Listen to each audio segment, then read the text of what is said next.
Oke, jadi ceritanya kamu punya uang lebih dan lagi kepikiran buat mulai investasi. Tapi kalau kamu masih pemula, investasi itu rasanya kayak lagi baca bahasa asing yang nggak ngerti sama sekali. Tenang, kamu nggak sendirian. Di video ini, aku bakal bantu kamu. Ini adalah panduan investasi lengkap untuk pemula di tahun ini. Aku bakal jelasin semuanya dalam 5 bagian yang simpel dan gampang dipahami. Bagian pertama, kenapa investasi itu lebih penting daripada sekedar menabung? Bagian kedua, sebagai pemula sebaiknya kita investasi di apa?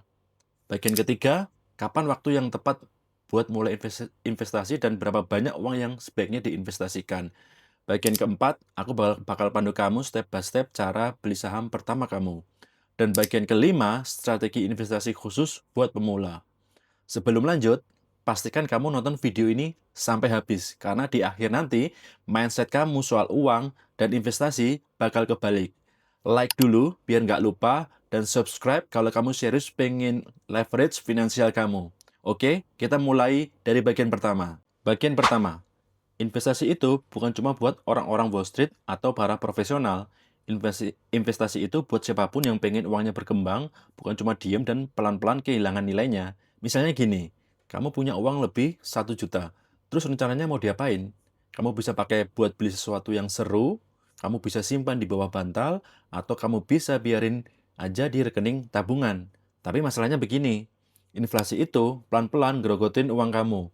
Uang 1 juta itu nggak akan cukup atau nggak punya nilai yang sama beberapa tahun ke depan. Harga-harga naik dan daya beli uang kamu turun.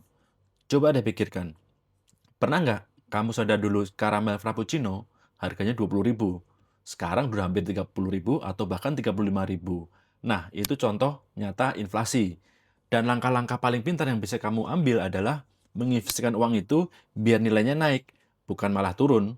Ngembangin uang itu bukan sulap, itu murni matematika. Dan ada dua cara utama bagaimana uang bisa berkembang. Cara pertama, kamu bisa beli saham, artinya kamu punya sebagian dari sebuah perusahaan.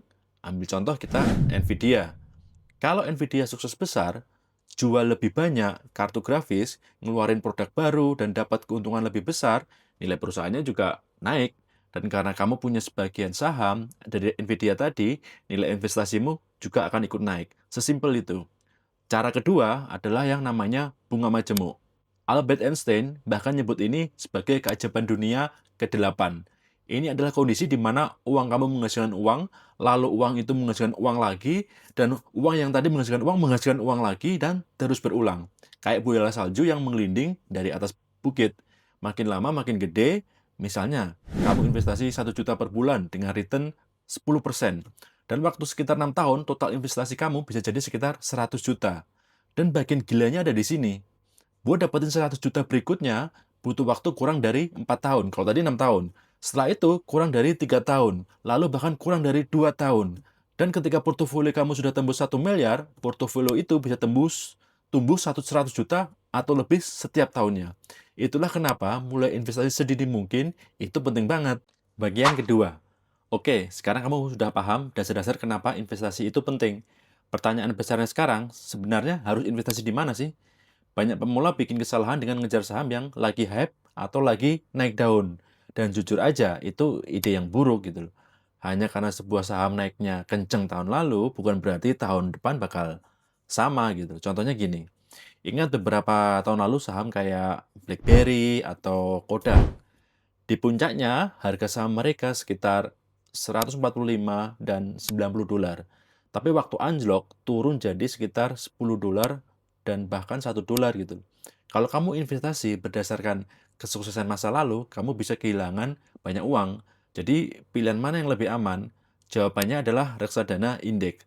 Saat kamu investasi di reksadana indeks, kamu nggak cuma beli satu saham, tapi sekumpulan saham sekaligus yang risikonya lebih rendah, stresnya lebih kecil, dan potensi pertumbuhan jangka panjangnya lebih besar. Bahkan Warren Buffett, salah satu investor terbaik di dunia, bilang kalau kebanyakan orang sebaiknya investasi di reksadana indeks. Dan kalau itu cukup bagus buat dia, itu juga pasti cukup bagus buat aku juga kan gitu.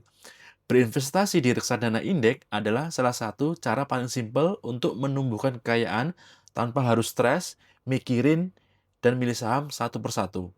Jack Bogle, pendiri Vanguard, pernah bilang, jangan cari jarum di tumpukan jerami, beli aja seluruh tumpukan jeraminya, dan itulah fungsi dana indeks. Ini bikin kamu punya paparan ke seluruh pasar, bukan cuma nebak-nebak satu saham mana yang bakal jadi pemenang. Terus, sebenarnya apa sih yang dimaksud dengan dana indeks? Cara paling gampang buat pahaminya adalah dengan lihat dua kata ini secara terpisah, indeks dan dana. Indeks itu simpel banget, pada dasarnya cuma daftar perusahaan. Jadi misalnya S&P 500 itu cuma daftar 500 perusahaan terbesar di Amerika Serikat. Di dalamnya ada perusahaan besar kayak Apple, Microsoft, Tesla, dan lain-lain. Nah, kalau dana investasi itu adalah kumpulan uang yang dikumpulin dari para investor. Orang-orang kayak kamu, aku, uang itu kemudian dipakai buat beli aset, dalam konteks ini adalah saham. Kalau sampai dengan detik ini ngebantu, jangan di-skip. Gas like dulu sekarang. Jadi, waktu aku bilang investasi di reksadana indeks, sebenarnya maksudnya adalah kita investasi sedikit di setiap perusahaan yang ada di seluruh indeks tersebut. Oke, jadi kamu sudah dapat diversifikasi. Tapi pertanyaannya sekarang, apa keuntungan besar berikutnya dari investasi reksadana indeks? Jawabannya, resiko jadi lebih kecil. Daripada kamu taruh semua uangmu ke satu saham dan berharap saham itu naik, kamu justru punya bagian dari ratusan perusahaan sekaligus. Dengan begitu, kemungkinan kehilangan semuanya karena satu saham anjlok jadi jauh lebih kecil. Anggap aja kayak gini, kamu naruh telurmu atau telur-telur kecilmu ke banyak keranjang yang berbeda. Kalau satu perusahaan lagi bermasalah, itu hampir nggak berdampak besar ke kamu, karena kamu masih punya ratusan perusahaan lain yang menopang investasi tersebut. Oke, sekarang biar makin kebayang, izinkan aku kasih contoh nyata seperti apa reksadana indeks itu. Supaya kamu tahu sebenarnya kamu akan investasi ke apa sih. Untuk contoh ini kita lihat salah satu ETF favoritku. ETF itu singkatan dari Exchange Trade Fund atau reksadana yang diperdagangkan di bursa. ETF ini namanya SPY dan dia melacak indeks S&P 500. Jadi saat aku beli ETF ini, pada dasarnya aku sedang investasi ke semua perusahaan terbesar di dunia tanpa harus beli satu persatu sahamnya. Secara otomatis, ini bikin aku punya investasi di perusahaan-perusahaan seperti Microsoft, Nvidia, Tesla, Visa, Amazon, dan masih banyak lagi. Terus mungkin kamu bertanya, kalau investasi di ETF ini, gimana caranya tahu perusahaan apa saja yang sebenarnya kita miliki? Jawabannya simpel. Kamu bisa cek langsung di bagian portofolio, tepatnya di bagian kepemilikan dana.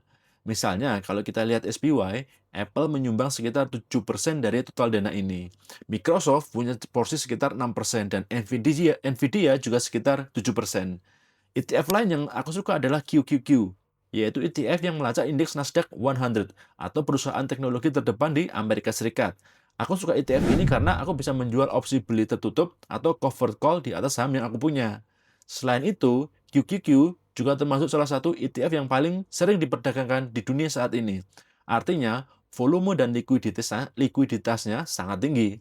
Tapi kalau tujuan kamu cuma investasi jangka panjang dan nggak pengen ribet dengan opsi beli tertutup, kamu bisa pilih ETF seperti SPY, VOO, atau IVV.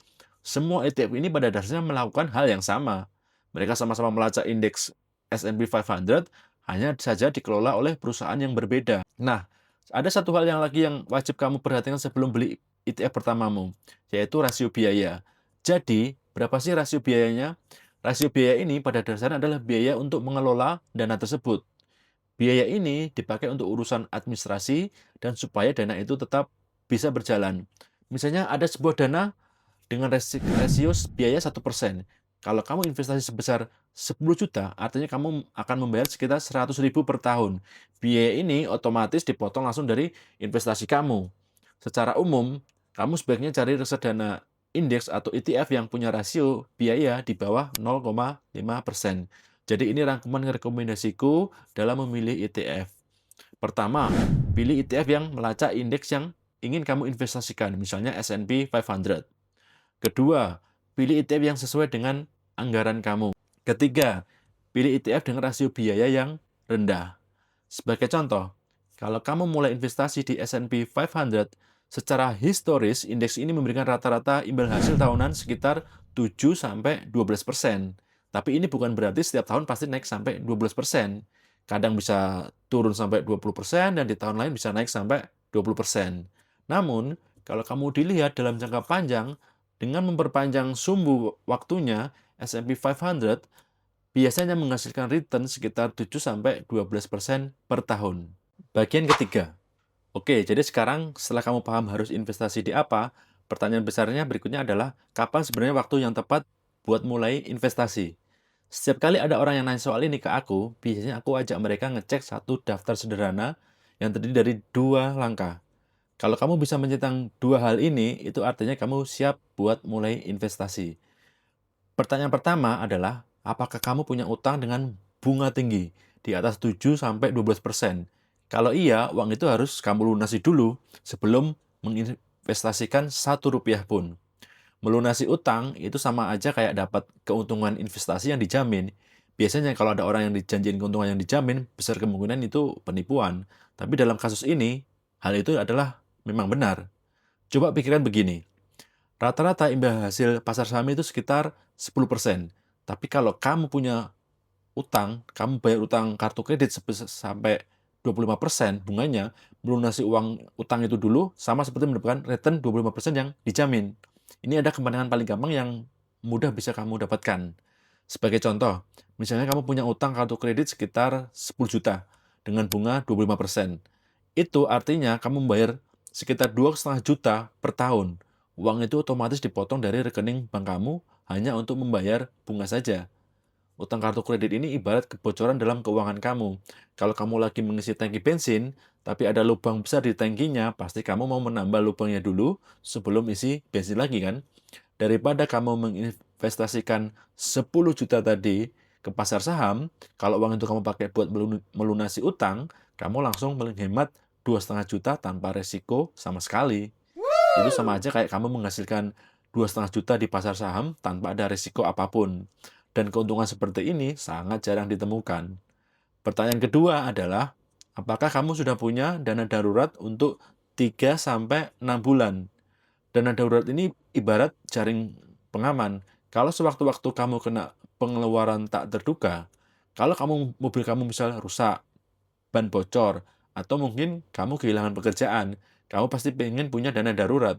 Kalau kamu tidak punya dana darurat, artinya akhirnya kamu bisa bergantung pada kartu kredit, atau yang lebih parah, kamu terpaksa menjual investasi di waktu yang tidak tepat.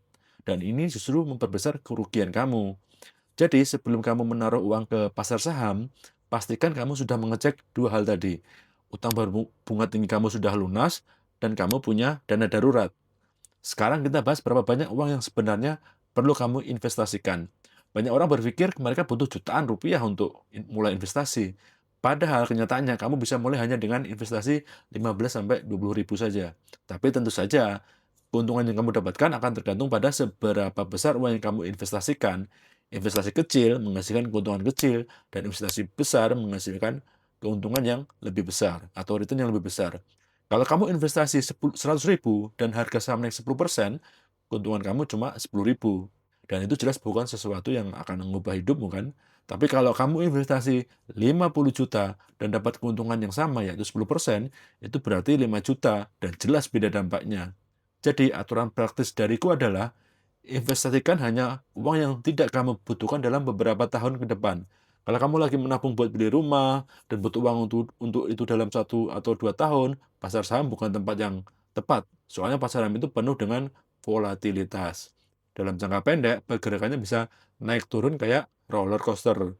Dan tidak ada cara yang benar-benar akurat buat memprediksi pergerakan saham dengan kepastian mutlak. Kalau ada orang yang mengklaim mereka tahu persis kemana pasar saham akan bergerak dalam jangka pendek, mereka sedang berbohong ke kamu. Karena tidak ada siapapun yang bisa memprediksi masa depan.